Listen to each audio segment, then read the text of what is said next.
This research tells us which receivers you shouldn't even touch in this year's rookie draft.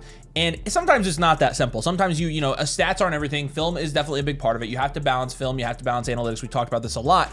But I think this evidence in terms of what we found here with the Bakery tier hit rates is pretty interesting. Now, again, Bakery is the analytical model that Ryan Bread created for wide receivers, where he takes all of their college measures, things like that, and basically uses it and some different techniques like linear regression and things like that, maybe a little bit of machine learning, to basically come up with a score for these wide receivers to try to predict how they would do in the NFL. And so it's a whole model. Again, it's available on the site for our subscribers, but we basically, you'll notice in the Bakery, especially when you're looking historically, there are these tiers, and the tiers are mathematically calculated, and they're represented visually with changing a different color. So when you're looking at the overall rates in the Bakery, looking at the different tiers here, you notice there's a purple tier, right? And that purple tier is like the best wide receiver prospects we've seen since we started doing this, since really he started putting this together in 2017, or that's as far as it goes back. Marv, Jamar, Malik Neighbors, Justin Jefferson, CeeDee Lamb, right? So those are like the 5 best wide receiver prospects we've seen since we started doing this.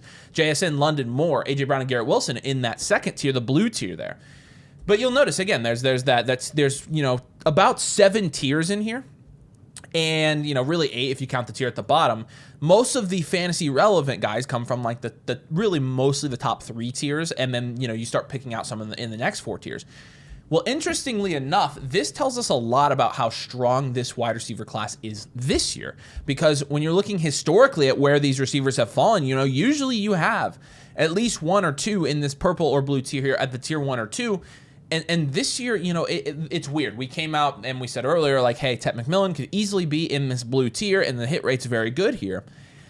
The problem with Tet is we don't have a solid 40 time for him. If his 40 times a 4.4 whatever, then he probably 4.48, then he's probably a little bit higher than this. But if it's really a 4.55, like we said, we have Tet McMillan in the same tier as Luther Burden and Emeka Egbuka at that point, and we'll tell you exactly which tier those guys are in. All right now in the Bakery, this is important, projected first round draft capital. And so without Tet running a 40 time that really props him up there, you actually don't have any receivers from this year's 2025 rookie wide receiver class that go into these first 2 tiers. And so let's talk historically about, these tiers, who's been in them, and what the hit rates are for a wide receiver 1. So how many of these receivers in these tiers had a wide receiver 1 season, and therefore a wide receiver 2 and a wide receiver 3 season they'd count for as well? How many of them their max finish was wide receiver 2 season, so those are wide receiver 2 and wide receiver 3, and then a wide receiver 3 season. We're going to do this for every single tier.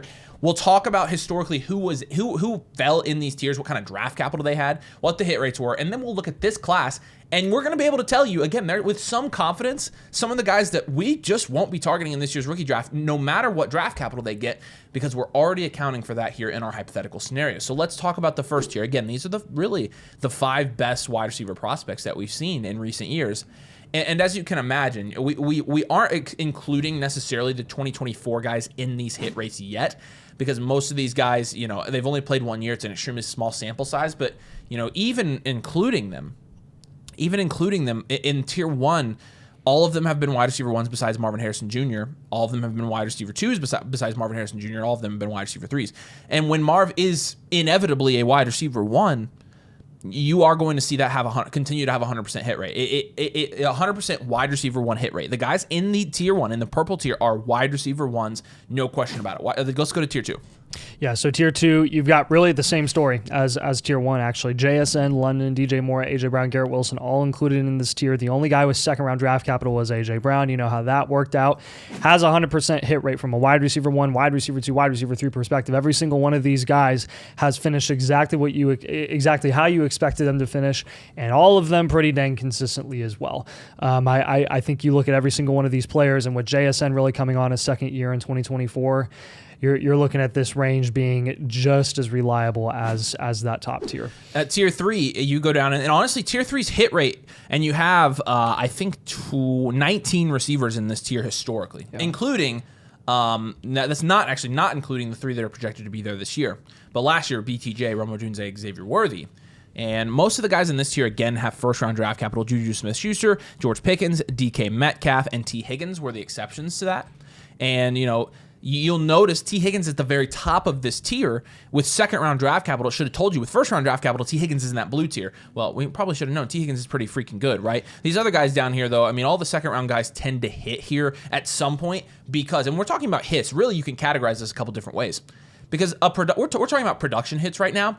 But there's also value hits, and so we're going to talk about kind of the value hits as we get down in these lower tiers. But even the production hits here, in the third tier here of the bakery, 6 of these guys were wide receiver 1s at one point, and so that's 32% of these guys that were wide receiver 1s. Wide receiver 2, it's 74%. Wide receiver 3, 84%. And if you include 2024, it actually bumps those numbers up to 81 and 88% for wide receiver 2 and wide receiver 3 respectively.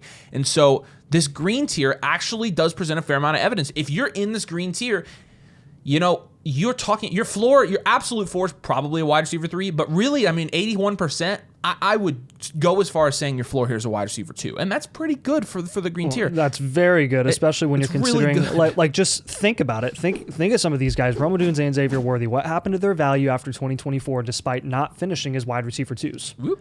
Went up for both of them. George Pickens has never finished better than a low-end wide receiver 2. Value has maintained quite a bit until the DK move, obviously. You've got guys down here like Jamison Williams in this tier as well. He's been the most inconsistent wide receiver for a number of reasons. His value has, at the very least, maintained. It shoots up every time he ever has a good game.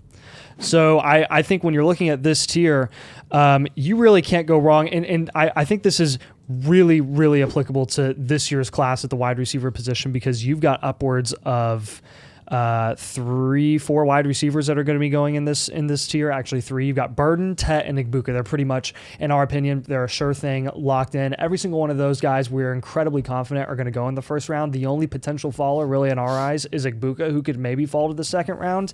And if that's the case, he is a smash value because he will be falling down a lot of dynasty rankings if he goes second round. Now, when you look at this and you look at these hit rates, I think you're looking at Burden, Tet, and Igbuka, regardless of landing spot, regardless of situation, being pretty confident given these hit rates that they're going to at least maintain their value heading into their second season in the NFL. Yeah. The tier 4, this is where it gets super ugly. I mean, I'm talking super. You go from a wide receiver 1 hit rate of 31% in tier 3 to 5% in tier 4, okay? And this is with 19 total guys in this tier as well. Wide receiver 2 hit rate from tier 3 to tier 4 goes from 81% to 11%, an 80% decrease, and you cut the wide receiver 3 rate in half from 88 to 42% from tier 3 to tier 4. I mean, you get down to tier 4, it's pretty freaking gross, and this is important for this year's classes. We'll talk about in a minute, but you know, there's also a couple draft capital trends that we're going to talk about with these guys. What you'll notice really with this tier 4 is when you filter all these guys by the guys who got first round draft capital. Any guy with first round draft capital that falls in this tier 4 or tier 5, which again, the hit rates here are very, very slim. Any first round guys that fall in these tiers, literally none of them hit. Jahan Dotson, Corey Davis, maybe you could categorize that one. Kadarius Toney, Quentin Johnson, John Ross, Zay Flowers. Zay Flowers was the only hit. N'Keal Harry, and then last year you had 2 guys in this tier 5 that went in the first round, which we'll talk about that as well and the impact it could have. Ricky Pearsall, Xavier Legette, and then Jalen Reagor. I mean, these, if you got first round draft capital and you cannot make it into tier 3 overall in the bakery, you basically, I mean, the hit rate here is extremely small. It basically means the majority of your elevation in the bakery came from draft capital, not your actual analytical profile. That's exactly right. And that is a huge red flag for someone like Matthew Golden, who has been probably one of the biggest risers since his 40 time at the NFL Combine, since there's been a lot of talk and a lot of buzz about him going first round as early as top 15. And I think with Golden, he's someone where he kind of his ranking drastically changes from first round to second round draft capital. He actually drops down to tier 5 if he goes in the second round. If he gets first round draft capital, again, his production profile is okay. Everything about him is kind of okay. His 40 times the big thing that you look at, you're like, geez, he looks really good. And then you've got the film guys who are a big fan of Matthew Golden. So would we, you guys knowing us, the way that we play Dynasty, would we bet on Matthew Golden with first round draft capital in this tier being the next outlier next to Zay Flowers? Would we bet on him being the next outlier because of this draft capital, or would we probably just avoid him and take another guy in that range? I think at the moment we're potentially leaning pass up on Golden, regardless of where he goes in the first round in the NFL draft. I mean, it's very clear. If you get first round draft capital and the highest your bakery tier goes is tier 4, you probably aren't going to be a hit. And so, right. I mean, this isn't any new revelation either. Like, we knew that Golden's analytical profile, just based on his usage at Texas, wasn't very good. Yeah. But again, guys, like, am I willing to say that Matthew Golden's going to be the 1 of 10 that hit, or am I just going to draft a running back there instead? I mean, the other guy in this tier here is Travis Hunter. And the reason we can't say the same for Travis Hunter, you know this, I know this, is because Travis Hunter is just a completely different case. It's a weird case. And he's already going to be falling into probably the early second round anyways. So it doesn't matter. Formats. But Golden, I mean, we've seen Golden mock to the Cowboys at, 12, I think, in multiple, like, credible mock drafts recently. And I'm not going to lie, that landing spot kind of tempts me a little bit. I think he would fit very well. His route running ability, you know, what he does fits very well alongside CeeDee Lamb. It still doesn't change the fact that you cannot, you can take this guy to the highest possible draft capital. Draft capital is probably the highest weighted metric in the bakery, and you can give him first round draft capital, and he falls in a tier of guys, which again, historically, you do not want to be associated with these guys. You just do not. And so it doesn't mean that everyone in tier 4 is dead in the water either. Yeah, it doesn't. And so it's just what you want to bet on an outlier, or do you want to bet on somebody who has a little bit safer thing? And so even right. And even like talking about the guys, I don't, maybe there will be somebody, and maybe we can even test this, but like even the guys in the second round who get the draft capital, there's a lot more hits there, right? Yep. Because and those are the types of guys that we would probably want to bet on if there is a guy going in this tier in the 2025 draft class, because you've got Michael Pittman, Jaden Reed, Rashee Rice, who all maintained or increased in value significantly, and then you've got your huge outlier. The only guy in this tier with third round draft capital was Chris Godwin. And again, what does that tell us about this tier? Basically, if you want a better chance at hitting, you're going to have to take the guys whose analytical profiles are actually pushing them up into this tier rather than the draft capital being the case, because obviously second round draft capital, not as ideal as first round draft capital, but that's not necessarily the case in this tier. No. So let's talk about this year's class as a whole. Why this really does demonstrate that, you know, there are some safe picks at wide receiver. I think there are some really safe picks at wide receiver in this class. But the running backs are 100% going to determine how strong this class is. And honestly, maybe the quarterbacks. Jackson Dart getting first round draft capital will be huge for Superflex leagues. But again, we talked about this. The first three guys, Luther Burden, Tet McMillan, and Emeka Egbuka, they're in this top tier. Now, going down the list here, if you give Tet McMillan and Emeka Egbuka, hypothetically, second round draft capital, they actually would drop to that fourth tier. That's it's not great for their analytics. If Egbuka were to fall, technically you have Egbuka sitting in the middle of that tier where there's really not a good hit rate. And that does scare me a little bit. The only guy that really stays no matter what, you give him second round draft capital, he's still in that tier where the hit rate for a wide receiver 2 is 81%, is Luther Burden. He's the only guy. And I'm pretty confident that Luther Burden's going to go in the first round. And so these guys are all, in my opinion, because I think Egbuka does go first, these are safe picks. And we've even extended our first round draft capital hypotheticals to Travis Hunter, Matthew Golden. Like I said, they don't crack that tier. In fact, I don't think if you give any of these guys first round draft capital, there's not another wide receiver in this class that does crack it. And so, you know, that goes down to Jalen Royals, Jaden Higgins, Trey Harris, guys like that. And even if you were hypothetically to give them first round draft capital in the bakery, they don't even get up to that third tier. And so really, you're talking about there are probably going to be 3, in our opinion, safe wide receiver picks in the first round this year. So there you go, a quarter of the first round. The running backs, we expect there to be at least Genty, Hampton, probably 2 second-round running backs as we project. So that puts us at 7 total with the receivers. You probably Cam Ward, probably Shedeur Sanders, maybe the 2 tight ends as well. And so that puts us right at 11. This wide receiver class, though, not having anybody in the purple tier, not having anybody in the blue tier, and having 2 guys that require first-round draft capital to even maintain staying in the third tier, it shows you, there are really no studs in this class. Tet McMillan's 40 time really did skew it, because, I mean, I still like Tet McMillan. I still do think he could be a stud, but analytically, he's not a stud. Like, I mean, he just, even though he's, you know, really, Tet McMillan was, you know, kind of somebody we came out and said, hey, you know, this is why you should buy the 102. But really, that was more of a 102 take. And again, we still like Tet McMillan, but now Omarion Hampton looks like he might be the 102 over Tet McMillan, which it would be incredibly analytically. It would be incredibly difficult for Hampton not to be considered consensus 102 over Tet. That's just a fact.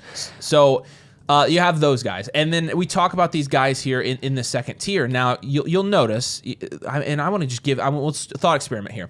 The guys in the second tier are Travis Hunter and Matthew Golden. When you give everybody below them second round draft capital, though, what happens to their scores? Trey Harris goes up into that tier. He would be somebody we'd take a shot on. Jaden Higgins goes up into that tier. He would be somebody. Now, the thing about Jaden Higgins, though, he gets first-round draft capital. He's still on the outside looking in. He stays in that tier. And so that Jaden Higgins is right there in between. Jalen Royals also goes up in that yellow tier. And so those guys with second-round draft capital Alec is into that fifth tier. Alec is the only guy with second-round draft capital that stays in the lower tier, which is not promising at all.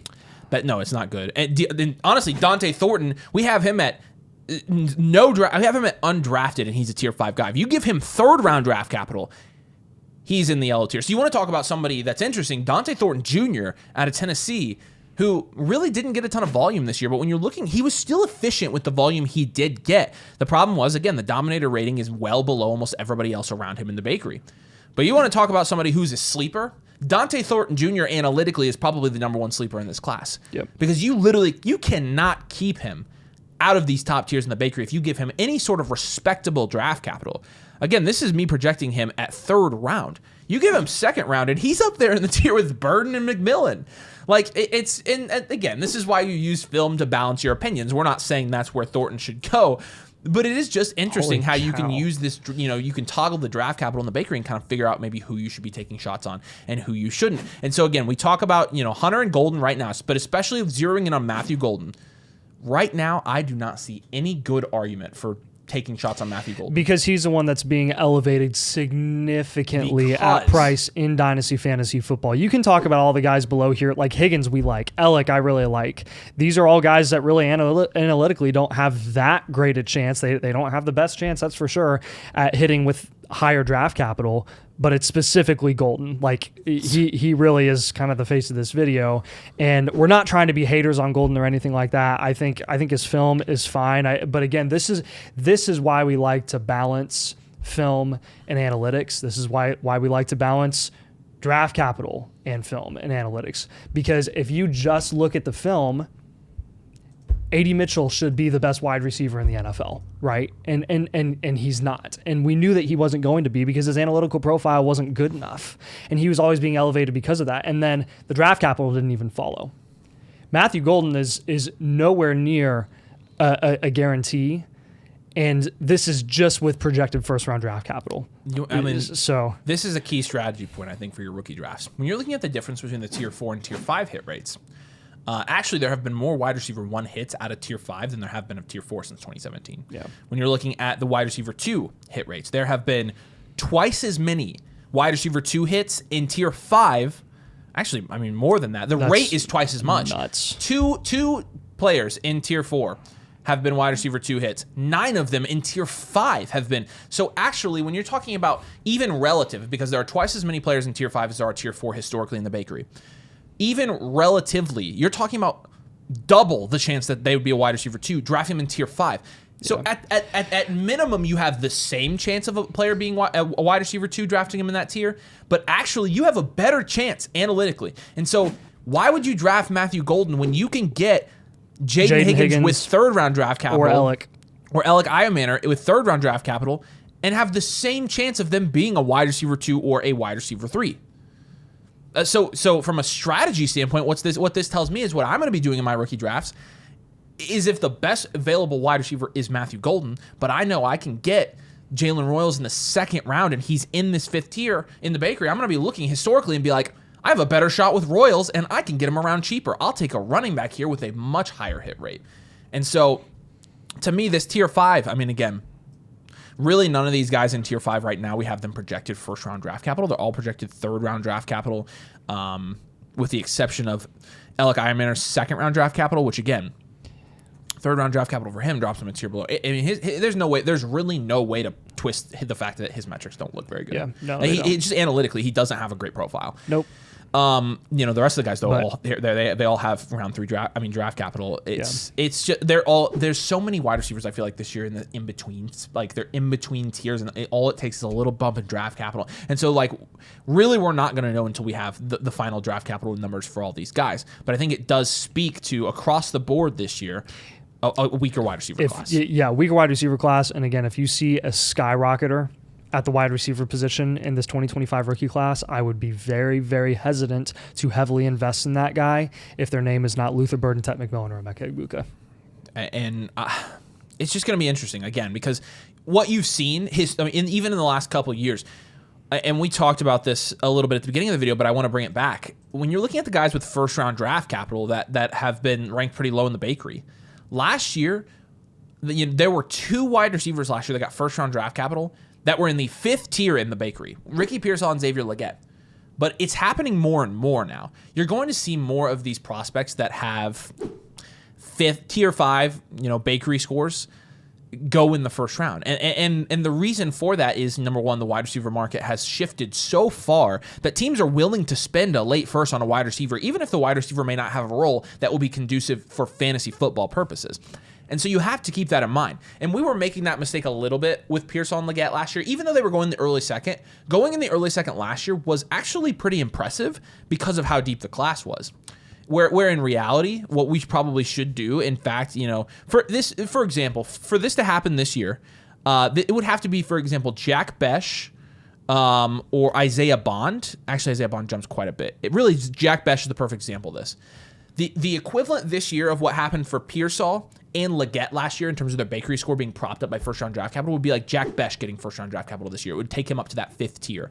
Yeah. And again, you're going to see NFL. We have to be a little bit more careful about like draft capital. Draft capital is not everything anymore. You have to balance draft capital, obviously with landing spot and opportunity, but also with their entire analytical profile. How much is their draft capital propping up the rest of their analytical profile? What does their analytical profile look like regardless of draft capital? I feel like that's as important now as it's ever been. And I do feel like you're going to have some of these weaker wide receivers go up, and we have to be careful, again, because we have 3 other positions in dynasty rookie drafts to choose from here with, again, a very strong running back class. Guys, I can confidently tell you, in the first round this year of dynasty rookie drafts, if it comes down to it, I will 1,000% take a 3rd-round running back over a first-round wide receiver. I guarantee you I will. Because we're going to do the same exercise for running backs, and you're going to be able to see this, but the running back hit rates for, it's not near the draft capital range for a running back hit where it's like safe. It's way, way back compared to where it is for a wide receiver. I mean, just think about it practically at the NFL level. How many wide receivers are so-called relevant compared to running backs, right? Relevant wide receivers from a schematic perspective that really don't do anything with their 2nd, 3rd-round draft capital. Like you've got 6 wide receivers rostered on every single team compared to 3 running backs. So the positional value, I don't think anyone can deny the positional value with wide receivers. Restrepo could very easily get 2nd-round draft capital in this year's class, and that to us is no incentive to select Xavier Restrepo in the early 2nd round over a running back who goes late day 2. I mean, let's play that game. Let's give him 2nd-round draft capital. He jumps up into that 5th tier. He would be, Xavier Restrepo with 1st-round draft capital would be the lowest rated 1st-round draft capital receiver ever drafted. Yeah. Again, I know this. Analytics aren't everything, and numbers sometimes do lie. But you can use analytics and statistics and numbers to give you a pretty good idea of the shots you want to take and you don't want to take. Well, also in Dynasty Fantasy Football, what do we care about? Production. Cool. Yeah. We care about production, really. And these analytical tiers are very much, in a lot of ways, based on their production profiles and what they're able to do from an upside perspective. And that's what we care about here. We don't care about their schematic fit on a team that is really going to utilize them in a way that's going to be super effective for their offense. I care about how many points they're going to score in fantasy football. That's what I care about. So. And ultimately, that's what we're trying to get to. And again, you have to kind of separate the concepts of a value hit from a production hit. These are production hits. Yeah. You got to understand some of these guys that have been, Ricky Pearsall's a value hit. He really is. Like, I mean, is. you got a pretty big value increase with Ricky Pearsall. But even, you know, Quentin Johnson at times was a value hit. But it also was a value miss that you could have avoided had you known the analytics behind Quentin Johnson. And that's kind of what we're getting at. So it's interesting. I think this does tell us a lot, but you know, how we use it in the rookie draft is going to be entirely dependent on where these wide receivers end up going from a draft capital perspective. So if you enjoyed the video, make sure you drop a like, make sure you're subscribed if you play Dynasty. We live and breathe Dynasty fantasy football, and we live and breathe for research like this just to make sure that we're giving you the best chance to win your Dynasty leagues, because, you know, our number one priority, like he said, is production, because production turns into winning, and winning means money, and money is cool. That's our entire goal. So we appreciate you. If you want access to the entire bakery to take a look for yourself, I'm gonna have it. I'm gonna see if I can set it up to where Ryan will let us. You guys can toggle the draft capital in here as well and see how it changes people's scores this year and in years past. You can get access to that. You also get a free team blueprint with that. And so Nathan and I will sit down and look at your Dynasty team and give you a plan for your Dynasty team based on what your current roster looks like. And you get that free. You get all of it with the annual Motherflocker tier with code DOMAIN. You get the Discord, so you can come join the community. Tons and tons of other Dynasty players over there that love playing, that are committed to winning, and that love looking at, you know, fun things like this. We're just all nerds over there. And so get the free team blueprint in the bakery. flockfantasy.com/domain, code DOMAIN, annual Motherflocker tier. We do appreciate you guys. Thanks for watching, and we'll see you later.